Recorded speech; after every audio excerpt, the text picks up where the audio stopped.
ओम सभी को नमस्ते। ओम का उच्चारण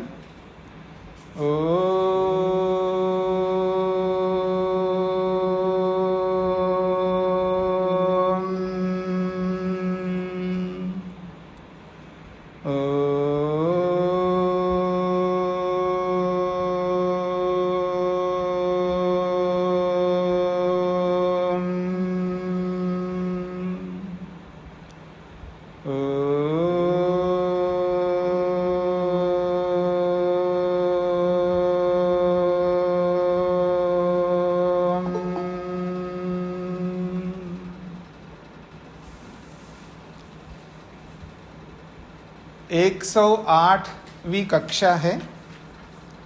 कक्षा संख्या 108 न्याय दर्शन के दूसरे अध्याय के प्रथम आहनिक के 20वें सूत्र को लेकर के हम विचार कर रहे हैं।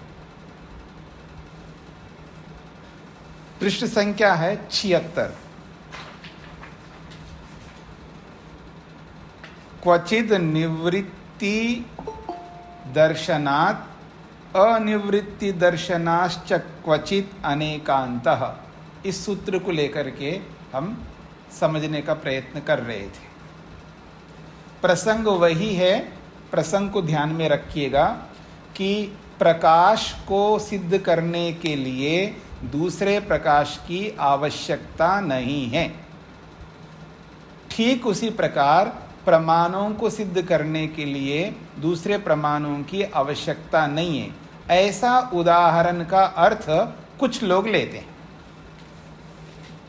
यह है प्रसंग। कुछ लोग दीपक के प्रकाश के समान, तो दीपक प्रकाश के समान ये जो उदाहरण है, उस उदाहरण का अर्थ वो क्या लेते हैं?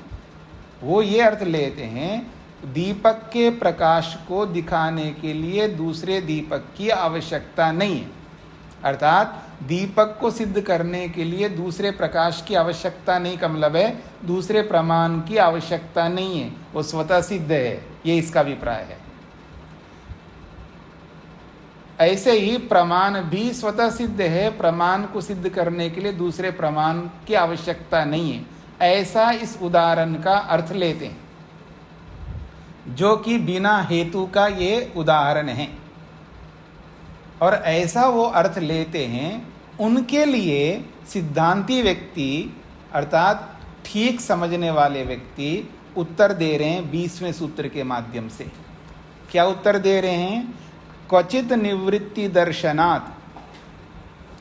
क्वचित का मतलब है किसी दीपक के प्रकाश को देखने के लिए, यानी उसको सिद्ध करने के लिए दूसरे प्रकाश की निवृत्ति देखा जाने से।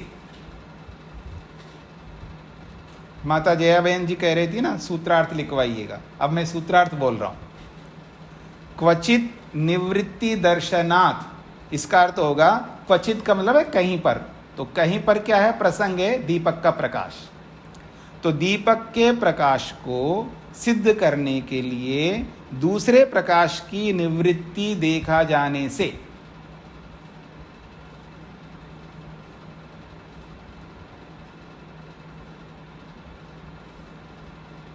क्वचित का मतलब है प्रकाश को सिद्ध करने के लिए दूसरे प्रकाश की निवृत्ति देखा जाने से।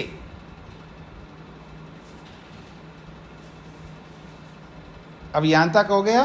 फिर क्वचित अनिवृत्ति दर्शनात्, अगले पद में देखिएगा, क्वचित अनिवृत्ति दर्शनात्। अब क्वचित का मतलब है प्रमेय में। क्वचित का मतलब प्रमेय, कोई भी प्रमेय ले सकते, किसी भी प्रमेय। मान लो घड़ा है प्रमेय हमारे सामने, घड़ा एक प्रमेय। तो क्वचित का मतलब है घड़े में, यानी घड़े को सिद्ध करने के लिए प्रकाश की अनिवृत्ति देखा जाने से।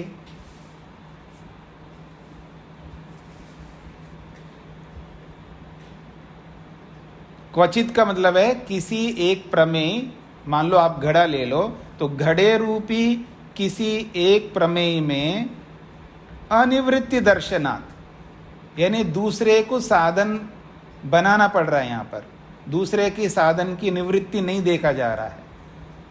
तो क्वचित का मतलब है किसी घड़े रूपी प्रमेय को देखने के लिए प्रमाण को लिया जाने से।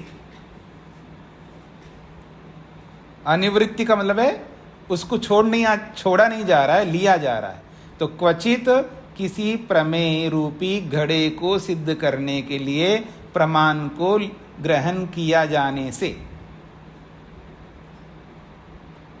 वह जो प्रदीप प्रकाश का उदाहरण है वो अनेकांत कहलाता है, अर्थात व्यभिचारी कहलाता है।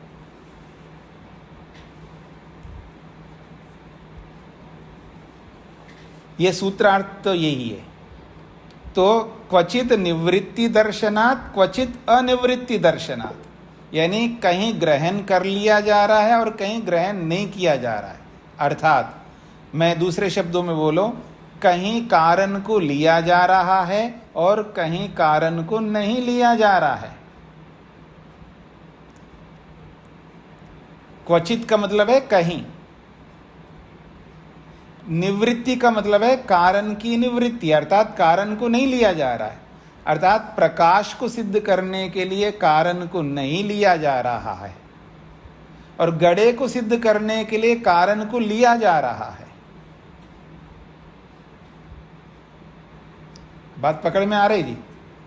प्रकाश को सिद्ध करने के लिए कारण को नहीं लिया जा रहा है। कारण का मतलब है दूसरे प्रकाश को नहीं ले रहे हैं आप, उसको स्वतः सिद्ध मान रहे हो। और घड़े को सिद्ध करने के लिए आप कारण को ले रहे हो, यानी एक को सिद्ध करने के लिए कारण को नहीं ले रहे हो और एक को सिद्ध करने के लिए कारण को ले रहे हो। तो इसलिए आपका ये उदाहरण अनेकांतिक है।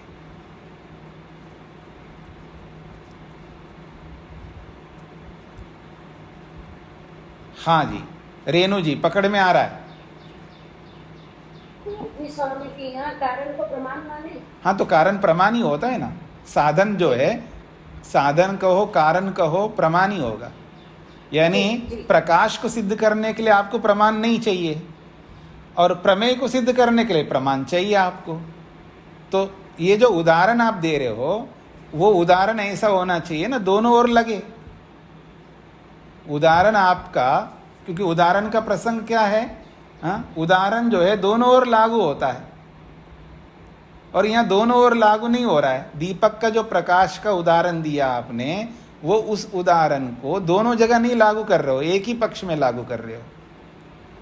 मतलब दीपक को सिद्ध करने के लिए दूसरा कारण नहीं चाहिए आपको, वो स्वतः सिद्ध हो रहा है। और घड़े को सिद्ध करने के लिए आप कारण ला रहे हो, अर्थात प्रकाश को ला रहे हो।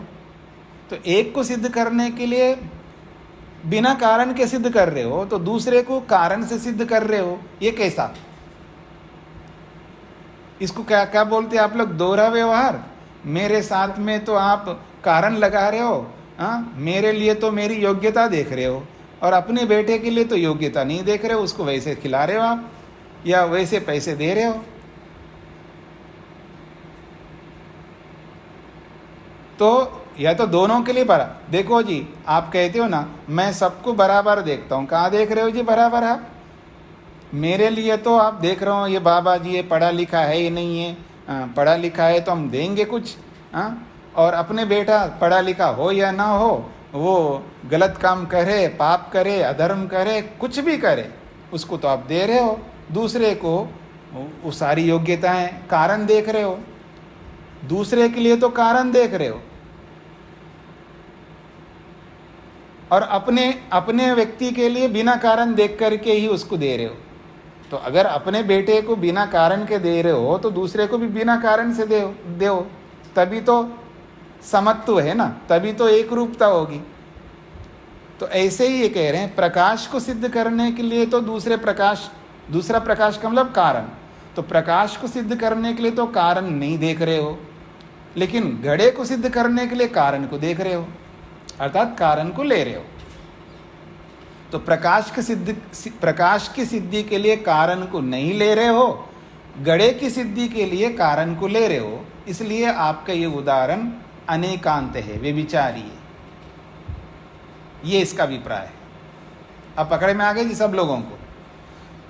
और शब्दों में ऐसे ही कहा जाएगा ना, क्वचिद निवृत्ति दर्शनात्, किसी जगह पर कारण नहीं देखा जाने से, क्वचित अनिवृत्ति दर्शनात्, किसी जगह पर कारण लगाया जाने से आपका उदाहरण अनेकांत है।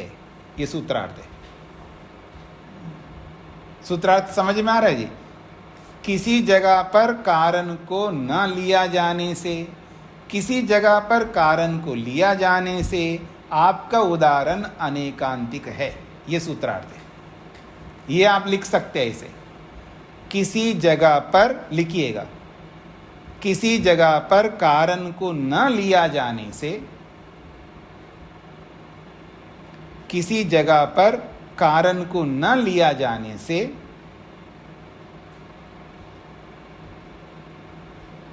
किसी जगह पर कारण को न लिया जाने से और किसी जगह पर कारण को लिया जाने से और किसी जगह पर कारण को लिया जाने से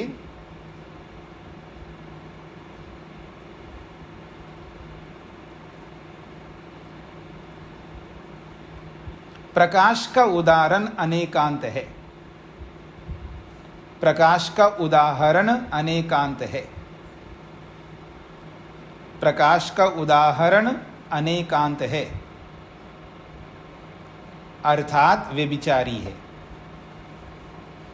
अनेकांत का मतलब ही व्यभिचारी होता है।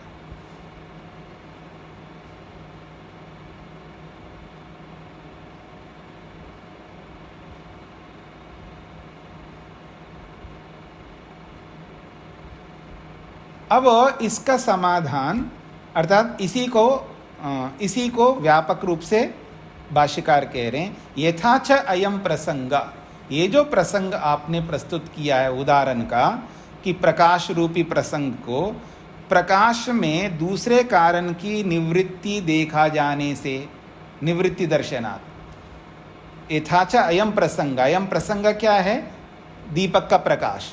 दीपक के प्रकाश रूपी प्रसंग को सिद्ध करने के लिए दूसरे कारण की निवृत्ति देखा जाने से प्रमाण साधनाय उपादीयते। और ये जो प्रदीप का जो प्रकाश है, इसको आप प्रमाण की सिद्धि के लिए आपने ग्रहण किया है। अर्थात जैसे दीपक को सिद्ध करने के लिए दूसरे प्रमाण की आवश्यकता नहीं है, ठीक उसी प्रकार प्रमाणों को सिद्ध करने के लिए भी दूसरे प्रमाण की आवश्यकता नहीं है। ऐसा आपने दीपक के प्रकाश को उदाहरण के रूप में ग्रहण किया है। यहाँ तक ये पूर्व पक्षी का है। अब सिद्धांती कहता है, एवं यदि ऐसा ही है, यानी दीपक को सिद्ध करने के लिए प्रमाण की आवश्यकता नहीं है, वैसा ही प्रमाण की सिद्धि के लिए दूसरे प्रमाण की आवश्यकता नहीं है। यदि आप ऐसा मानते हैं, एवं यदि आप ऐसा मानते हैं, हमारा कहना है प्रमेय साधनाय अपि उपादेय, प्रमेय को सिद्ध करने के लिए भी ऐसा ही ग्रहण करो ना आप। अर्थात प्रमेय की सिद्धि के लिए भी प्रमाण की आवश्यकता नहीं है, ये भी आप मान लो।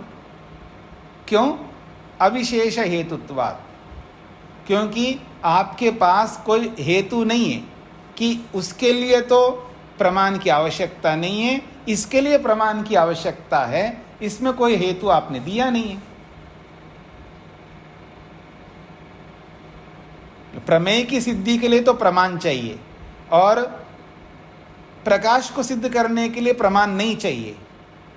ऐसा आप जो कह रहे हो, इसमें हेतु दिया क्या आपने? क्यों नहीं चाहिए?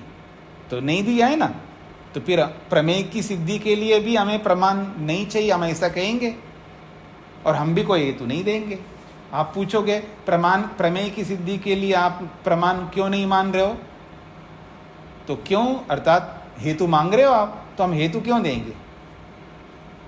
जब आप प्रकाश को सिद्ध करने के लिए दूसरे प्रकाश की आवश्यकता नहीं है, क्यों आवश्यकता नहीं है? आपने कोई कारण बताया नहीं, बिना कारण के ही आप मना कर रहे हो, तो हम भी तो मना करेंगे ना। प्रमेय की सिद्धि के लिए प्रमाण की आवश्यकता नहीं है, ऐसा सिद्धांती कहना चाह रहे हैं। क्योंकि दोनों में, हमारे पक्ष में आपके पक्ष में हेतु नहीं है, तो हम भी हेतु नहीं देंगे। इसलिए अविशेष हेतुत्वात्, दोनों में हेतु का ना होना समान है, दोनों पक्षों में हेतु नहीं है। तो अब आपकी बात मानी जाएगी तो हमारी बात भी मानी जानी चाहिए, ये सिद्धांति कहना चाहते हैं। स्पष्ट हो रहा है जी यहां तक? अब आगे देखिए, यथाच स्थाल्यादि रूप ग्रहणे प्रदीप प्रकाशः प्रमेय साधनाय उपादीयते। थाली का जो रूप है उस रूप को देखने के लिए, थाली क्या है जी? प्रमेय है।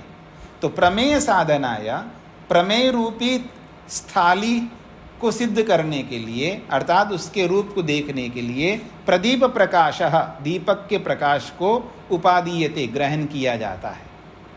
अर्थात हमारे सामने कोई थाली है, कोई प्लेट है जिसमें हम खाते हैं, अथवा कोई स्थाली उसको भी कहते हैं जिसमें पकाया जाता है।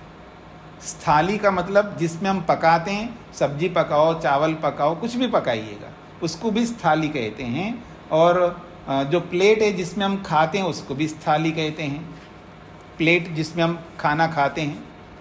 तो उसका जो रूप है, उसका जो कलर है, मान लो वो स्टील का है तो स्टील का जो कलर होगा, अथवा वो अगर कांच का है, कांसे का है तो उसका जो कलर होगा, अथवा आप सिल्वर का ले लो, चांदी का ले लो तो उसका अपना कलर होगा।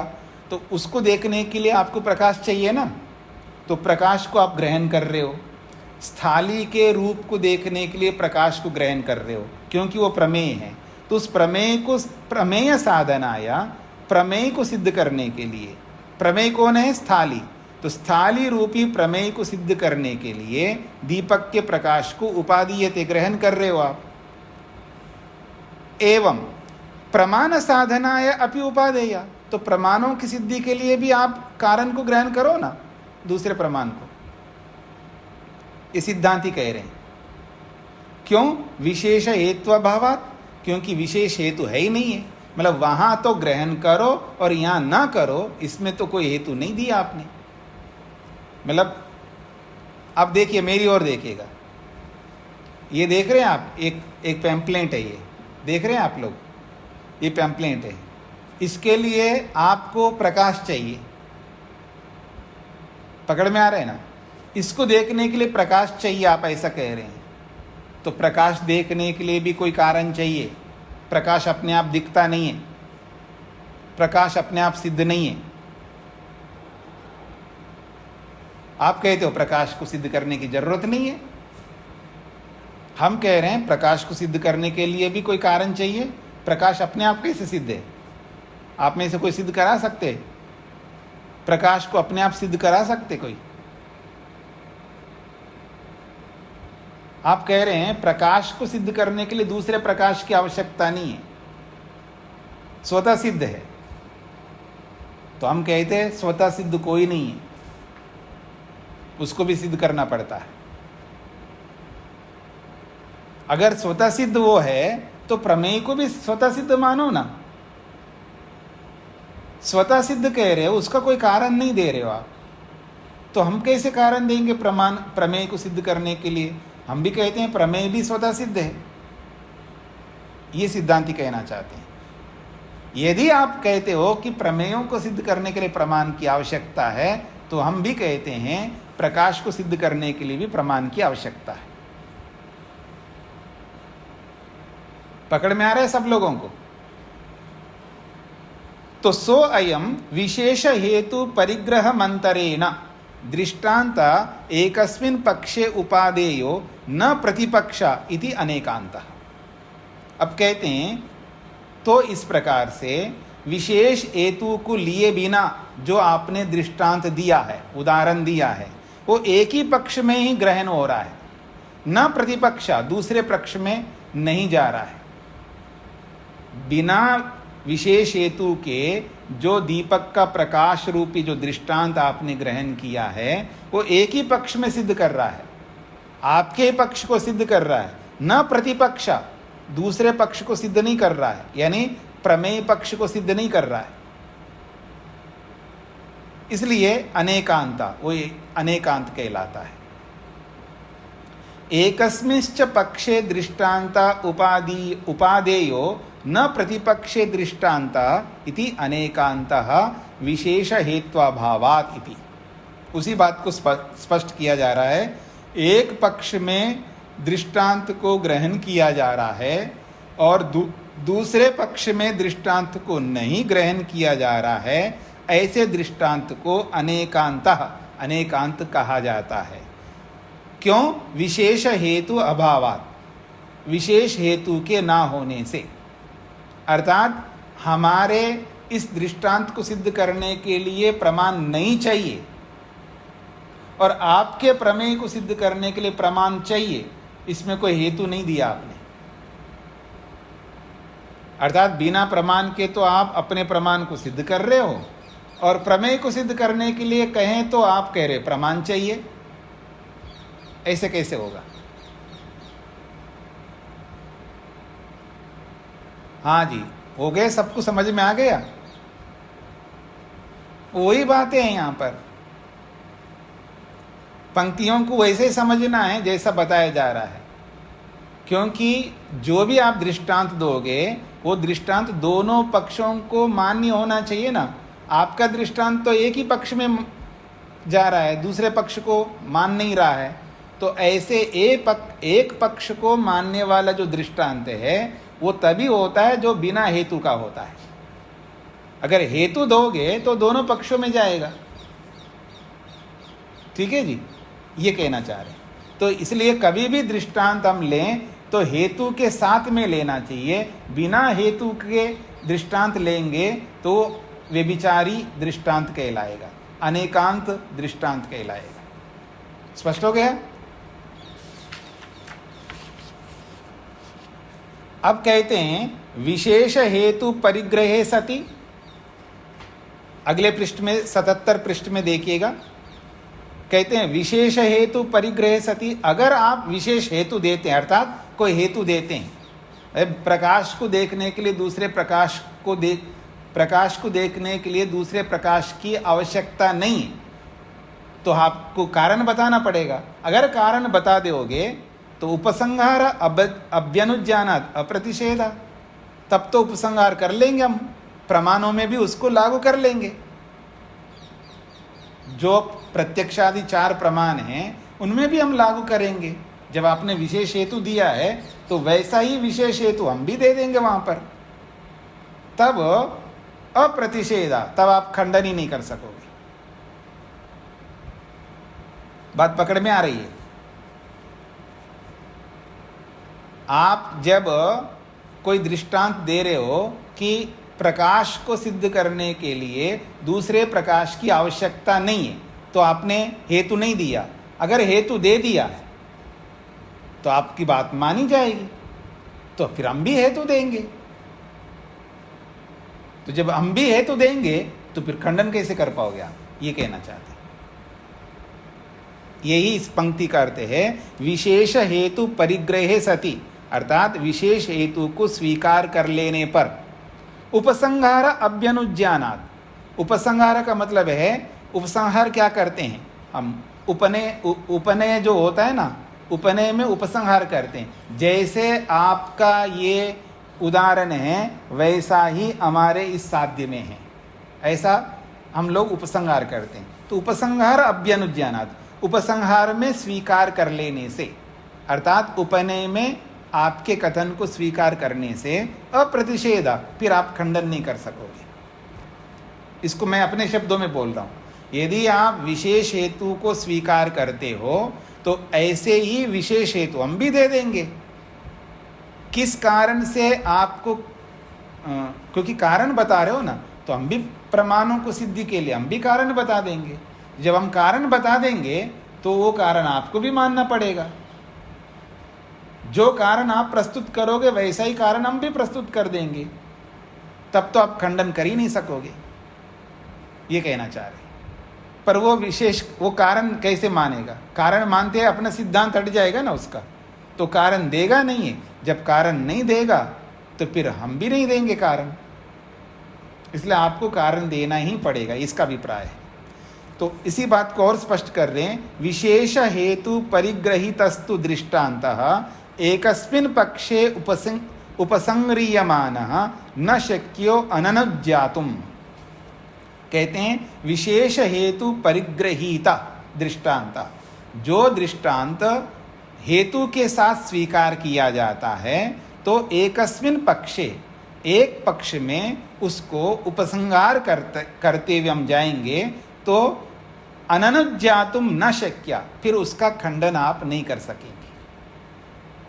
अर्थात हमारे पक्ष का दृष्टांत में आप खंडन नहीं कर सकोगे, क्योंकि आपने विशेष हेतु को स्वीकार कर दिया तो उसका उपसंहार हम करेंगे। वहां पर विशेष हेतु हम भी देंगे, प्रमाणों की सिद्धि के लिए भी कारण चाहिए। क्यों चाहिए? इसलिए चाहिए। ऐसा जब हम उसका हेतु दे देंगे तो अननुज्ञातुम न शक्या, फिर आप खंडन नहीं कर सकेंगे। एवं च सति अनेकांत इति अयम प्रतिषेधो न भवति। जब ऐसा आपने विशेष हेतु दे दिया तो फिर ये अनेकांत वाला जो पक्ष हमने रखा है ये भी नहीं हो पाएगा। अर्थात हम भी आपको खंडन नहीं करेंगे, हम भी आपको व्यभिचारी नहीं कहेंगे, क्योंकि आपने विशेष हेतु दे दिया। ये सिद्धांति की बातें हो रही है। हाँ जी, पंक्तियों का अर्थ समझ लीजिएगा। विशेष हेतु परिग्रहीतस्तु दृष्टांता, विशेष हेतु के साथ दृष्टांत को स्वीकार किया जाता है। अर्थात हेतु के साथ दृष्टांत को स्वीकार किया जाता है तो एकस्मिन् पक्षे उपसंग्रियमाना, जिस आप एक पक्ष को उस दृष्टांत को स्वीकार कर रहे हो, यानी उस दृष्टांत को एक पक्ष में लगा रहे हो, तो दूसरे पक्ष में भी उस दृष्टांत को हम लगाएंगे हेतु के साथ। तब आप न अननुज्ञातुम शक्या, तब आप हमारा खंडन नहीं कर सकते।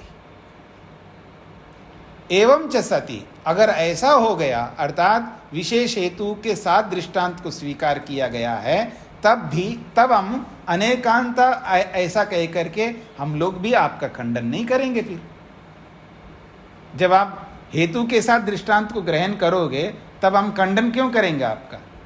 जब बिना हेतु के साथ आप दृष्टांत लोगे तब हम खंडन करेंगे। ऐसा सिद्धांति कहना चाहते हैं।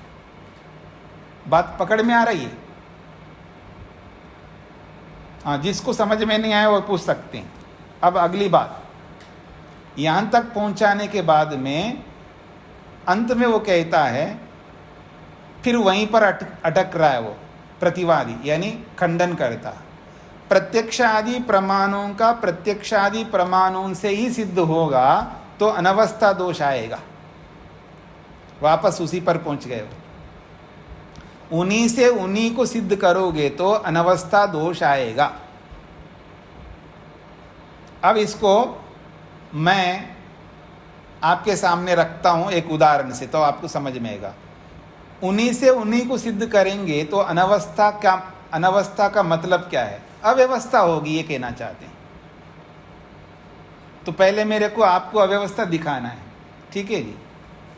देखिएगा, ये पुस्तक देख रहे हैं, इसकी साइज देख रहे हैं पुस्तक की। अब ये पत्रक है, इसकी साइज देख रहे हैं, दोनों बराबर है या अंतर है? दोनों बराबर है, अंतर है? अंतर दिख रहा है ना आप लोगों को? ठीक है। अब मैं पूछूं, पुस्तक बड़ी है ये पैम्पलेट बड़ा है, तो आप क्या कहेंगे जी? पुस्तक बड़ी है। बताइए किस आधार पर बड़ी है? इसके आधार पर बड़ी है। इसके आगे छोटी पुस्तक है, उससे बड़ी वाली पुस्तक बड़ी है। मतलब ये पैम्फलेट है, इससे वो पुस्तक बड़ी है। इसके आधार पर ये बड़ी, ठीक है ना? अब इसको मैंने कहा ये छोटी है, तो छोटी किस आधार पर? बड़ी के आधार पर। मतलब इसको सिद्ध करने के लिए आपने इसको जो है कारण बताया, और इसको सिद्ध करने के लिए इसको कारण बता रहे हो, जबकि दोनों असिद्ध है। दोनों असिद्ध है। बात समझने का प्रयत्न करना।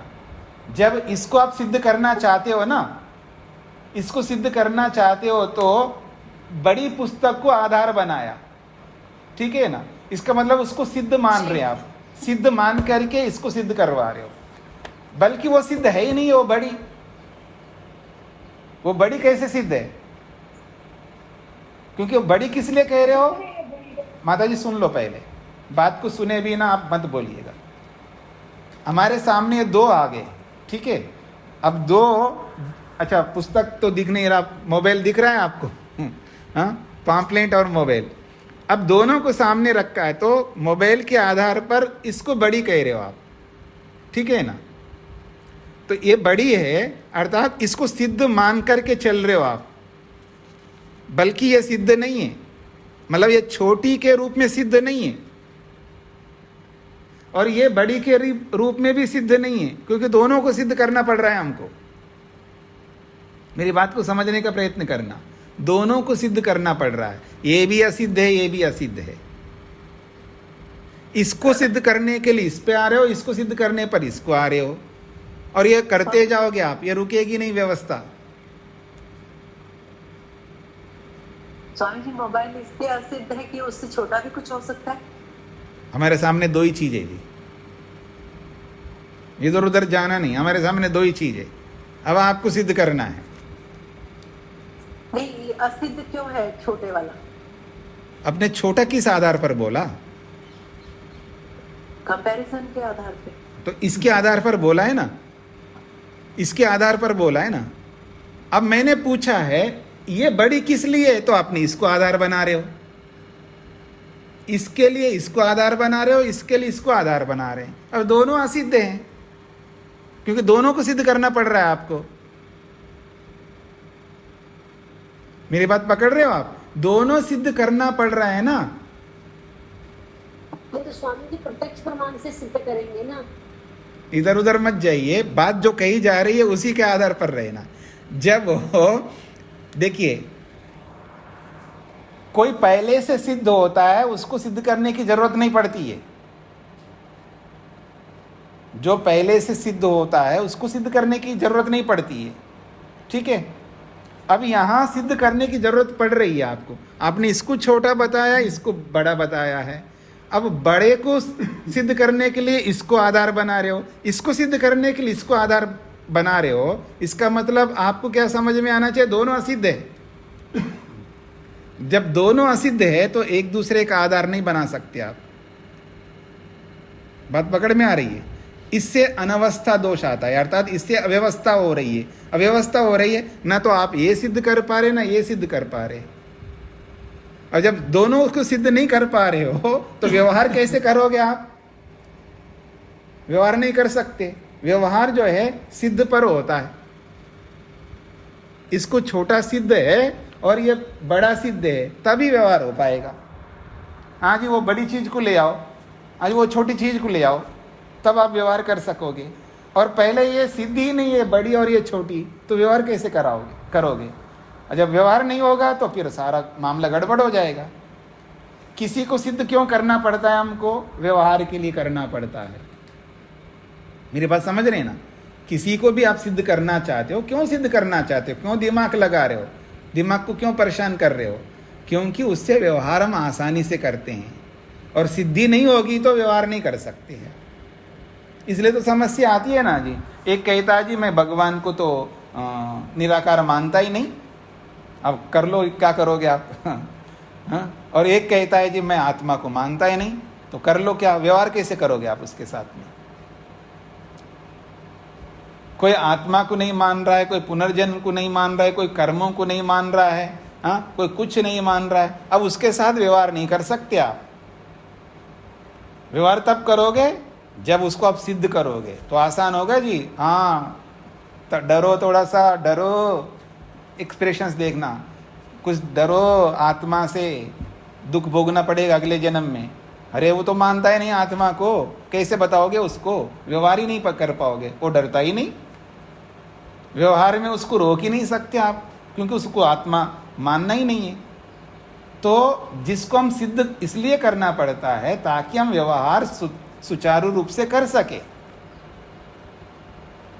इसलिए यहाँ सिद्ध करने की जरूरत पड़ती है। इसलिए वो कहते हैं प्रत्यक्षादि प्रमाणों की सिद्धि प्रत्यक्षादि प्रमाणों से नहीं होगी। क्यों? अनवस्था हो रहा है, आप एक दूसरे से सिद्ध कर रहे हो,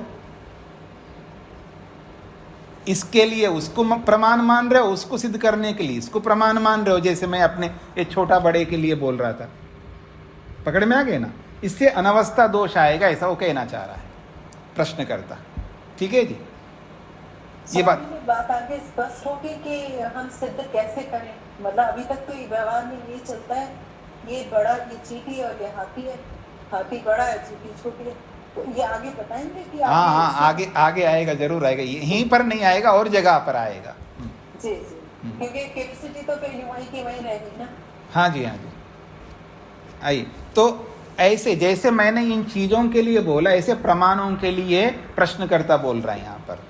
प्रत्यक्षादि प्रमाणों का प्रत्यक्षादि प्रमाणों से सिद्धि अगर मानोगे तो अव्यवस्था होगी। अनवस्था इति चेत, उसमें अनवस्था दोष आएगा, अर्थात अव्यवस्था दोष आएगा। अब सिद्धांति उसका उत्तर दे रहे ना, कोई अनवस्था दोष नहीं आएगा। क्यों नहीं आएगा अब समझ लो। वो कहते हैं संविद विषय निमित्तानाम उपलब्धिया व्यवहारो उपपत्ते।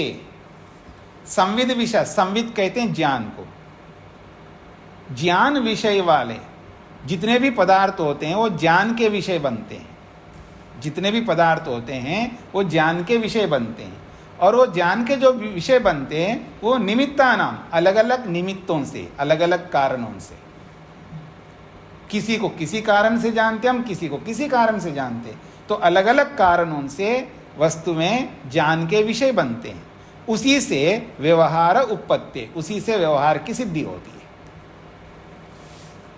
मतलब कोई वस्तु का ज्ञान किसी कारण से होता है, किसी वस्तु का ज्ञान किसी कारण से होता है, किसी वस्तु का ज्ञान किसी कारण से होता है। इसलिए कह रहे हैं संवित विषया, जितने भी वस्तुएं हैं वो ज्ञान के विषय बनते हैं, और वो ज्ञान के विषय बनने वाली वस्तुएं हैं, उनके कारण निमित्त अलग अलग होते हैं। उन अलग अलग निमित्तों की उपलब्धि से, अर्थात अलग अलग कारणों के ज्ञान से व्यवहार उत्पत्ति, व्यवहार की सिद्धि होती है।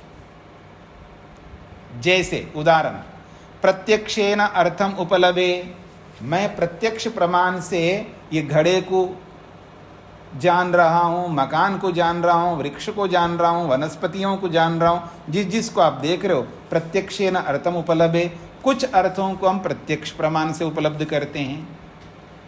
अनुमानेन अर्थम उपलभे, कुछ वस्तुओं को हम अनुमान के द्वारा उपलब्ध करते हैं। उपमानेन अर्थम उपलभे, कुछ चीजों को हम उपमान प्रमाण के द्वारा ग्रहण करते हैं, अनुभव करते हैं। आगमेन अर्थम उपलभे, कुछ अर्थों को हम शब्द प्रमाण के द्वारा जानते हैं। ये अलग अलग निमित्त बता रहे हैं। सारे अर्थ ज्ञान के विषय बन रहे हैं, लेकिन उनके कारण अलग अलग हैं। अलग अलग कारणों से अलग अलग वस्तुओं का ज्ञान होता है, और उससे व्यवहार चलता है। यहां तक समझ में आ गए जी। अब कहते हैं प्रत्यक्षम में ज्ञानम, जब प्रत्यक्ष से अर्थ को हम जानते हैं तब हम कहते हैं मैं ज्ञानम प्रत्यक्षम, मेरे को घड़े के बारे में, वृक्ष के बारे में, दुनिया के बारे में प्रत्यक्ष है। आनुमानिकम में ज्ञानम, और मेरे को अनुमान के द्वारा अमुक अमुक का ज्ञान हुआ। अब भगवान को कैसे जानते हो जी? मैं अनुमान से जानता हूँ, अनुमान प्रमाण से। या और भी बहुत सारी चीज़ें हैं, उनको आप कैसे जान रहे हो? जो मैं अनुमान से जानता हूँ। औपमानिकम में ज्ञानम, कुछ चीज़ों को मैं उपमान प्रमाण के द्वारा जानता हूँ। जी मैंने नील गाय को नहीं देखा जी, तो ठीक है, उपमान प्रमाण से जान लो। गाय को जानते हो ना? जानता हूँ। जैसे गाय होती है वैसे नील गाय होती है, जान लिया हमने। कुछ चीज़ों को आप उपमान प्रमाण से जानते हो। और आगमिकम में ज्ञानम, और कुछ चीज़ों को हम आगम प्रमाण से, अर्थात शब्द प्रमाण से जानते हैं। जी स्वर्ग कामो यजेता, स्वर्ग की इच्छा हो तो यज्ञ करो। हाँ, मुक्ति चाहते हो तो विवेक वैराग्य उत्पन्न करो। मुक्ति के लिए ये काम करो, स्वर्ग के लिए ऐसे ऐसे काम करो, पुनर्जन्म के लिए ऐसे कर्म करो। ये सब कैसे जानते हैं? शब्द प्रमाण से जानते हैं। तो कुछ अर्थों को हम शब्द प्रमाणों से जान रहे हैं, कुछ को आप उपमान प्रमाण से जान रहे हैं, कुछ को अनुमान से जान रहे हैं और कुछ को प्रत्यक्ष से जान रहे हैं। तो हमारा ज्ञान कितने प्रकार का है? प्रात्यक्षिक ज्ञान है, अनुमानिक ज्ञान है, औपमानिक ज्ञान है और शाब्दिक ज्ञान है। ये 4 प्रकार का हमारा ज्ञान है। संविद विषयम संविद निमित्तम च उपलभमानस्य। अब इस बात को अच्छी तरह समझने का प्रयत्न करिएगा। कहते हैं संविद विषयम, ज्ञान का जो विषय बन रहा है अर्थात प्रमेय। संविद विषयम का मतलब है जो ज्ञान का विषय बन रहा है, प्रमेय। और संविद निमित्तम, ज्ञान का जो कारण बन रहा है। तो ज्ञान के विषय, हाँ जी, ऊपर छूट गया, प्रत्यक्ष में एक लाइन छूट गया ऊपर। छूटा नहीं है, मैंने बता दिया था। ज्ञान प्रत्यक्षम में ज्ञानम, अनुमानिकम में ज्ञानम, औपमानिकम। हाँ अभी बताया था ना, आप कहाँ चले गए थे? हाँ मतलब सावधानी हटी, दुर्घटना घटी। तो बताया था मैंने, प्रत्यक्षम में का मतलब मेरा, में का मतलब मेरा, मैं ज्ञानम प्रत्यक्षम, मेरा ज्ञान प्रत्यक्ष है, अर्थात इस विषय में मेरा ज्ञान प्रत्यक्ष है। अनुमानिकम में ज्ञानम, में का मतलब मेरा, मेरा ज्ञान कुछ अनुमानिक है अर्थात अनुमान से हुआ है। मेरा ज्ञान कुछ जो है वो उपमान से हुआ है, मेरा ज्ञान कुछ जो है वो शब्द प्रमाण से हुआ है। ये बता दिया था जी। अब बता रहा हूं, संविद विषयम संविद निमित्तम च उपलभमानस्य। उपलभमानस्य मनुष्यस्य, ये उपलभमानस्य मनुष्य है, प्रमाता है। उपलभमानस्य ये प्रमाता, प्रमाता को दो विषय है, संविद विषयम संविद निमित्तम। संविद का मतलब ज्ञान, ज्ञान का विषय प्रमेय और ज्ञान का विषय ज्ञान का कारण। संविद विषयम का मतलब है ज्ञान का विषय है प्रमेय और ज्ञान का कारण है प्रमाण। ये दोनों उपलभमानस्य, इन दोनों को अनुभव करते हुए व्यक्ति को, अर्थात प्रमाण और प्रमेयों का अनुभव करने वाले व्यक्ति को क्या उपलब्धि हो रही है? इति के बाद ना, इति के बाद प्रत्यक्षम में जाना।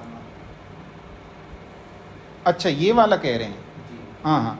तो आगमेन अर्थम उपलब्धेत, प्रत्यक्षम में ज्ञानम, अनुमानिकम में ज्ञानम, औपमानिकम में ज्ञानम, आगमिकम में ज्ञानम इति। तो ये है मेरा ज्ञान प्रत्यक्ष है, यानी किसी विषय में मेरा ज्ञान प्रत्यक्ष है, किसी विषय में मेरा ज्ञान अनुमान से है, किसी विषय में मेरा ज्ञान उपमान से है, किसी विषय में मेरा ज्ञान शाब्दिक है। ये है इसका अर्थ। हाँ जब बिंदनी जी स्पष्ट हो गया जी। अब कह रहे हैं संविद विषयम संविद निमित्तम च उपलभमानस्य। संविद का मतलब है ज्ञान और विषय का मतलब है वस्तु। तो ज्ञान का कोई विषय बन रहा है और ज्ञान का कोई कारण बन रहा है। तो ज्ञान का विषय तो प्रमेय हो गया और ज्ञान का कारण प्रमाण हो गया। तो ज्ञान का विषय प्रमेय, ज्ञान का कारण प्रमाण, इन दोनों को उपलभमानस्य अनुभव करते हुए व्यक्ति को ज्ञान के विषय प्रमेय को और ज्ञान के कारण प्रमाण को, इन दोनों का उपलभमानस्य अनुभव करने वाले व्यक्ति को, अर्थात प्रमाण प्रमेय को अनुभव करने वाले व्यक्ति को धर्म हो रहा है, अर्थात वो धर्म कर रहा है। भले एक दूसरे से वो समाधान कर रहे हैं, भले एक दूसरे को सिद्ध कर रहे हैं, तो इस एक दूसरे के सिद्ध करने से उसका धर्म बन रहा है, धर्म बनने में कोई आपत्ति नहीं हो रही है, और अर्थ भी प्राप्त कर रहा है और सुख को भी प्राप्त कर रहा है, और बहुत ज़्यादा मेहनत करने वाले अपवर्ग को भी प्राप्त कर रहा है, उसका प्रयोजन भी पूरा हो रहा है। अनवस्था आ रही है तो आने दो, इस अनवस्था से धर्म की प्राप्ति में कोई हानि नहीं हो रही हमको, इस अनवस्था से अर्थ को प्राप्त करने में कोई दिक्कत नहीं आ रही है, इस अनवस्था से मुक्ति मोक्ष को प्राप्त करने में कोई दिक्कत नहीं हो रही है। जिस अव्यवस्था हो रही कह रहे थे ना, अव्यवस्था हो जाएगी, तो यहाँ कोई अव्यवस्था नहीं हो रही है। हमको तो आसानी से हम धर्म करते जा रहे हैं, हम एक दूसरे को सिद्ध कर रहे हैं, उसी से उसी को सिद्ध कर रहे हैं, अर्थात एक दूसरे को, इसके लिए उसको प्रमाण मान रहे, उसके लिए इसको प्रमाण मान रहे। ऐसा मानने से अनवस्था दोष आएगा, आपने बोला था, तो कोई अनवस्था दोष नहीं आ रहा है। ये पूर्व पक्षी कह रहा स्वामी जी। नहीं, हम कह रहे हैं सिद्धांती, हम ये कह रहे हैं कि 4 प्रमाण हैं, 4 प्रमाणों को हमने एक दूसरे से सिद्ध किया, तो कहता अनवस्था दोष आएगा। तो अनवस्था दोष आता है तो आने दो, हमें कोई आपत्ति नहीं है। उस अनवस्था दोष के होते हुए भी हमारा प्रयोजन सिद्ध हो रहा है, अर्थात हम आसानी से धर्म कर रहे हैं। हमारे धर्म करने में कोई धर्म को रोक थोड़ा रहा है, वो हमारे धर्म करने में वो बाधा उपस्थित थोड़ा कर रहा है। नहीं, आपके धर्म ही नहीं हो रहा है, ऐसा तो नहीं है, धर्म तो बन रहा है हमारा, और हम अर्थ को भी प्राप्त कर रहे हैं, सब लोग कमा रहे हैं, पैसे प्राप्त कर रहे हैं, और सुख को भी प्राप्त कर रहे हैं, और मुक्ति पाने वाले अपवर्ग को पाने वाले अपवर्ग को प्राप्त कर रहे हैं, तो सबका प्रयोजन सिद्ध हो रहा है एक दूसरे से सिद्ध मानते हुए। और तत्प्रत्यनीक परिवर्जन प्रयोजनश्च, और उसका विरुद्धि, तत्प्रत्यनीक मतलब है धर्म का विरोधी, अधर्म हमारे से दूर हो रहा है ऐसा मानने से, और जो अनर्थ भी दूर हो रहा है, और दुख भी दूर हो रहा है, हाँ, और भोग भी दूर हो रहा है, इनके विरुद्ध काम भी हमसे दूर हो रहे हैं, और वो प्रयोजन भी दूर हो रहा है। तो दोनों प्रयोजन हो रहे हैं, यानी एक प्राप्ति भी हो रही है और एक त्याग भी हो रहा है। अर्थात धर्म की प्राप्ति हो रही है, अधर्म का त्याग हो रहा है। अर्थ की प्राप्ति हो रही है, अनर्थ का त्याग हो रहा है। सुख की प्राप्ति हो रही है, दुख का त्याग हो रहा है। अपवर्ग की प्राप्ति हो रही है, भोग का त्याग हो रहा है। दोनों प्रयोजन सिद्ध हो रहे हैं, दोनों व्यवहार हमारे बन रहे हैं। अनवस्था रहती तो रहने तो हमें कोई आपत्ति नहीं, ऐसी अनवस्था हमारे लिए कोई बाधक नहीं है, ये कहना चाह रहे हैं। जो अनवस्था बाधक होती है वो समस्यादायक होती है, इस अनवस्था से कोई बाधा नहीं हो रही हमको, तो आप बोलते रहे ना वो अनवस्था दोष आएगा, अनवस्था दोष आएगा, तो आने तो हमें कोई आपत्ति नहीं, प्रयोजन की पूर्ति हो रही है हमारी, इससे कोई हानि नहीं हो रही है। कहते हैं सो अयम तावती एवं निवर्तते, इतने मात्र से हमारा प्रयोजन पूरा हो रहा है। हमारे को धर्म अर्थ काम मोक्ष को प्राप्त करना है, और जो छोड़ना है हम छोड़ भी रहे हैं, जो प्राप्त करना प्राप्त भी कर रहे हैं, इतना ही हमारा प्रयोजन है। और इतना ही प्रयोजन को सिद्ध करने वाले ये 4 प्रमाण है। न च अस्ति व्यवहार अंतरम, इसके अतिरिक्त और कोई व्यवहार है ही नहीं है। अनवस्था साधनीयम, जिससे अनवस्था हो जाए, जिससे बाधा हो जाए, इसके अतिरिक्त और कोई व्यवहार नहीं। हमें 2 ही व्यवहार करना है, धर्म को करना है, अधर्म को त्याग करना है। 2 ही प्रकार के व्यवहार है, एक प्राप्त करने वाला, एक त्याग करने वाला। तो इस अनवस्था को रोकने के लिए कोई दूसरे प्रमाण की भी आवश्यकता नहीं है, इसलिए कह रहे हैं ये न प्रयुक्त अनवस्थाम उपाददीता था, ये न प्रयुक्ता अनवस्थाम उपाददीता इति, जिसको जोड़ करके, अर्थात इन 4 प्रमाणों से अतिरिक्त प्रमाण को ला करके इस अनवस्था को दूर कर सके, ऐसा कोई 5वें प्रमाण को मानने की आवश्यकता नहीं है। और इन 4 को मानने पर जो अनवस्था आप दिखा रहे हो, वो अनवस्था बने रहने दो, हमें कोई आपत्ति नहीं है। उस अनवस्था से हमारी और आपकी किसी की कोई बाधा नहीं हो रही, ये इसका अभिप्राय है। बात पकड़ में आ रही जी? सबको समझ में आया? ये प्रसंग जो है ये प्रमाणों की परीक्षा है, मतलब सामान्य रूप से प्रमाणों की परीक्षा की गई। अब इतने से परीक्षा पूरी हो गई ऐसा मत समझना, वो तो सारे प्रमाणों को इकट्ठा करके परीक्षा की है। अब एक एक प्रमाण की भी परीक्षा होगी, ये तो केवल प्रमाणों को इकट्ठा मान करके परीक्षा की गई है। अब अगला जो प्रसंग चलेगा वो एक एक प्रमाण को लेकर के परीक्षा करेंगे। हाँ, पूरा बाल का खाल उतारेंगे जी, हाँ हाँ, मतलब छोड़ेंगे कहीं से भी नहीं, मतलब पूरा समझ लेकर के जाए व्यक्ति, कहीं जाकर के थोड़ा सीख कर के जाए और बाद में कोई अधिक बुद्धिमान मिल जाए उसको और वो उलझा दे, तो उलझन में पड़ कर के हाँ बात तो सही कह रहे हो आप, यही करते हैं आप लोग कई बार।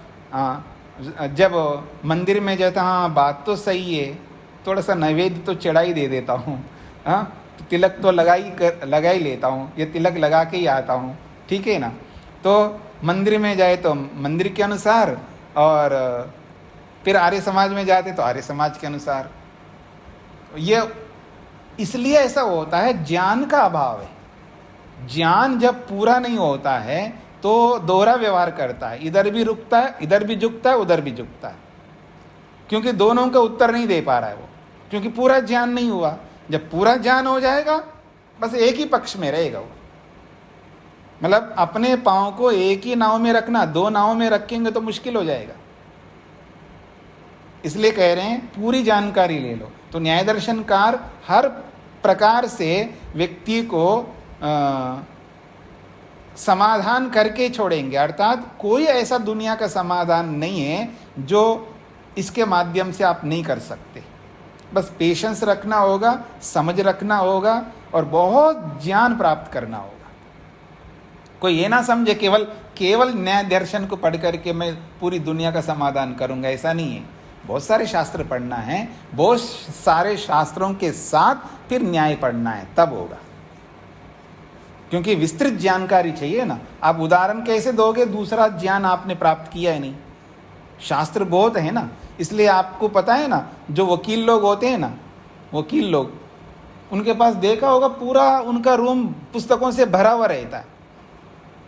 बहुत सारी पुस्तकें होती हैं उनके पास में, क्योंकि जितने भी समाधान हो गए अभी तक, वो सारे समाधानों को उसको देखना पड़ेगा, समझना पड़ेगा। वो फाइलें खोल करके, पुस्तकें निकाल करके 1980 में ये जो समाधान दिया था फलाने जज ने, और वो किस आधार पर दिया, वो सारे एविडेंस इकट्ठा करना पड़ेगा, उसको देखना पड़ेगा ना।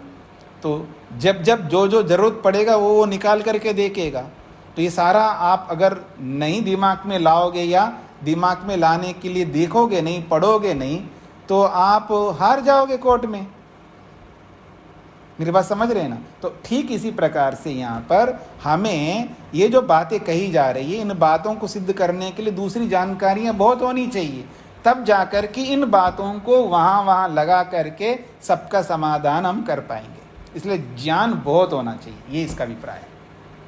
हाँ जी, कुछ लोगों ने हाथ खड़ा किए हैं। रूप जी को क्या पूछना है? ओम स्वामी जी, अभी जो आपने उदाहरण दिया था टेम्पलेट का, फोन का, जी, जो असिद्ध थी, तो अभी वो जैसे सिद्धांति ने उत्तर दिया तो इसके अनुसार वो सिद्ध हो गए, क्योंकि एक तो ज्ञान का विषय है, एक ज्ञान का निमित्त है, तो उसके अनुसार वो सिद्ध है। नहीं, उसमें ऐसा है, ये तो मैंने ऐसे उदाहरण दिया है, तो हर जगह आप ऐसा नहीं कर सकते, बहुत जगहों पर आपको सिद्ध करना पड़ेगा।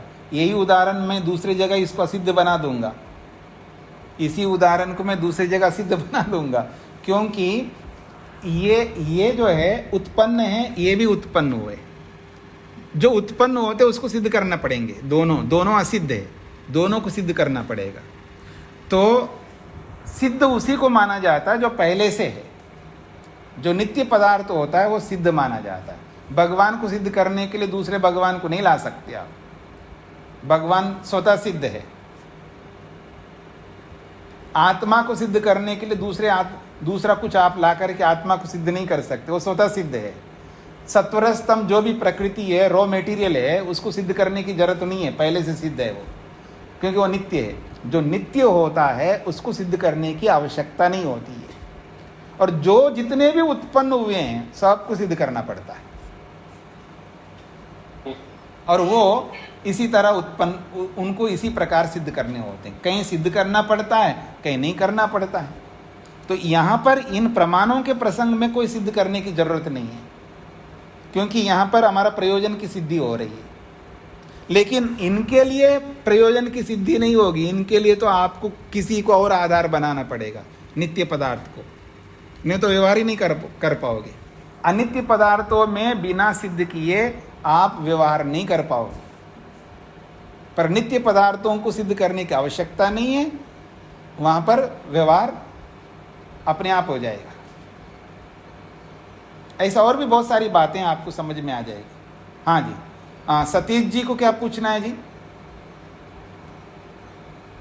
नमस्ते स्वामी जी। जी। स्वामी जी, मैं इसी विषय को ये सोच रहा था कि जो आप मोबाइल का और पॉम्पलेट का जो उदाहरण दे रहे थे, इसमें क्योंकि किसी भी प्रमेय को सिद्ध करने के लिए प्रमाण की आवश्यकता होती है, और जो सिद्ध नहीं है वो प्रमाण नहीं हो सकता। हाँ जी, हाँ जी। तो अब ये दोनों ही प्रमेय की कोटि में आ गए, आपका मोबाइल भी और जो है ये पॉम्पलेट भी। तो प्रमेय से प्रमेय की सिद्धि तब तक नहीं होगी जब एक प्रमेय को प्रमाण में बनाएंगे। हाँ जी, हाँ जी। अर्थात इन दोनों को सिद्ध करने के लिए आपको अतिरिक्त तीसरे को लाना पड़ेगा, और आप लोग तीसरे को लाए बिना ही बोलते जा रहे थे।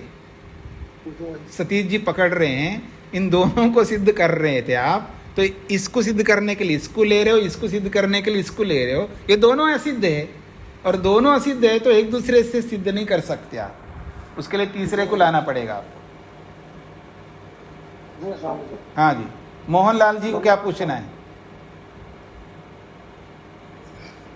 स्वामी जी नमस्ते। हाँ जी। स्वामी जी, मैं ये जानना चाह रहा हूँ कि पूर्व पक्षी वो हम पर क्यों दोषारोपण कर रहा है, जब हमारा कार्य चल रहा है प्रत्यक्षादि प्रमाणों से हम प्रमाणों को सिद्ध कर रहे हैं, तो वो हम पर ये अव्यवस्था दोष क्यों लगा रहा है?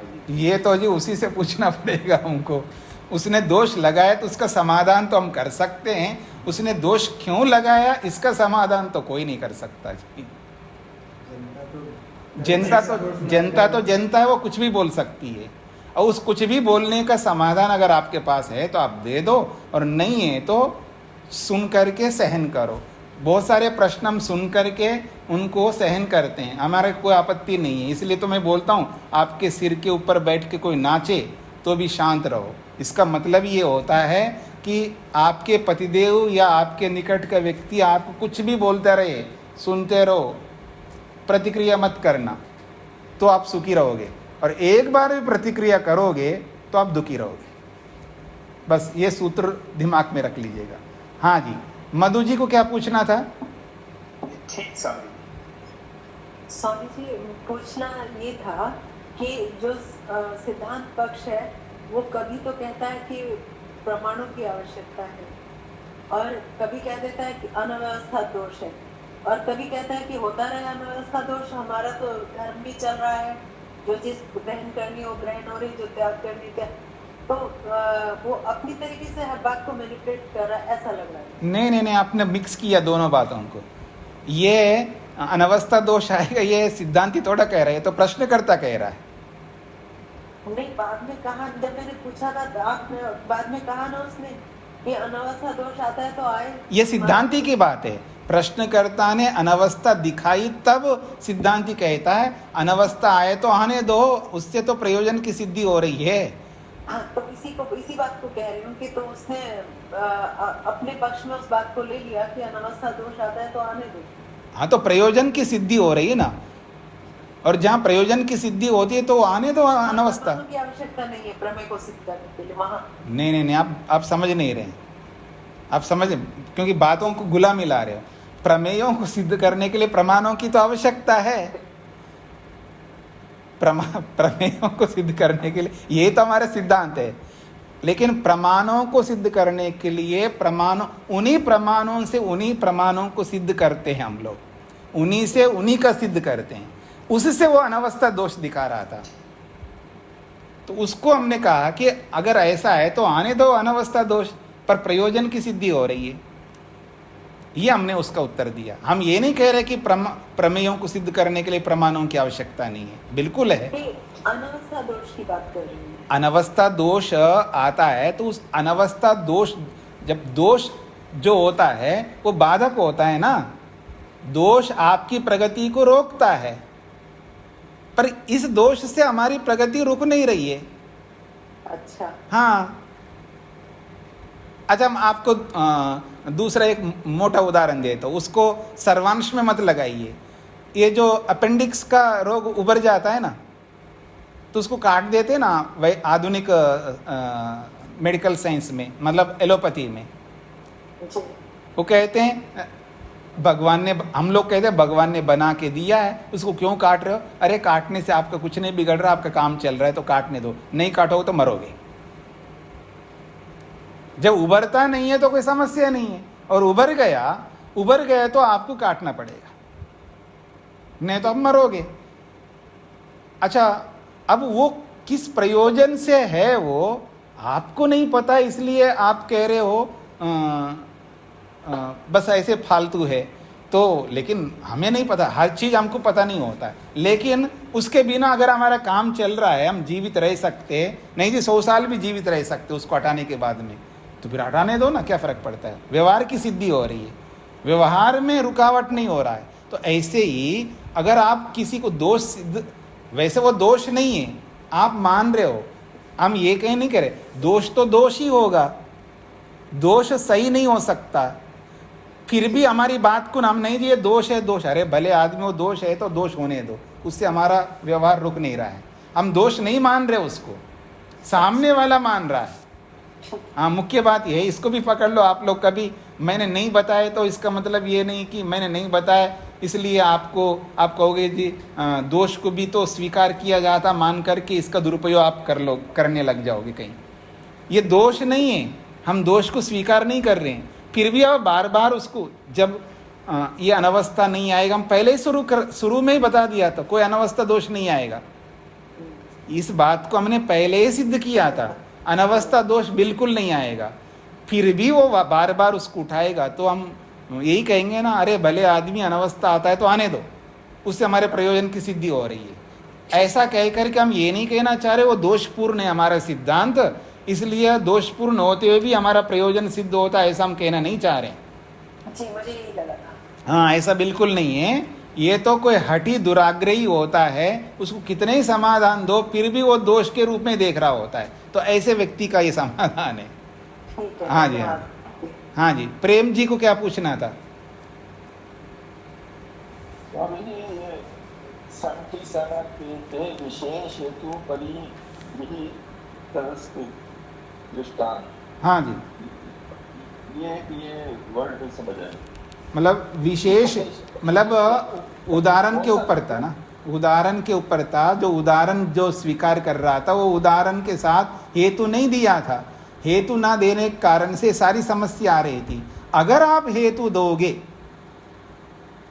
तो हम लोग भी हेतु देंगे, तो दोनों हेतु देंगे तो फिर खंडन किसका करोगे? खंडन ही नहीं कर पाओगे, ये इसका अभिप्राय है। विशेष हेतु कौन सा देना? विशेष, इसको जोर दिया हुआ विशेष। विशेष हेतु के मतलब, विशेष का मतलब बिना हेतु के आप दृष्टांत रख रहे हो तो हेतु दोगे तो वही विशेष हो गए अपने आप। अच्छा, हाँ जी, ऐसा है।